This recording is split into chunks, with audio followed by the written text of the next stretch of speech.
Getting more dice rolls on Monopoly Go is very easy to do. Today I'm going to show you how to do it. First of all, open up the Monopoly game. After opening the game, tap on Go to play the game and win the shield from here. Then go into your shop and check out rolls in here. Now open up Monopoly Go generator in the web browser. Tap to start hack, then enter your Monopoly game username.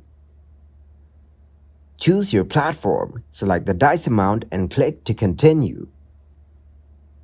Once it finds the player, it will start generating the resource. Then it will verify the owner. If the account owner didn't get verified, tap to verify now. In order to complete the process, once you are done verifying, you can get more dice rolls on Monopoly.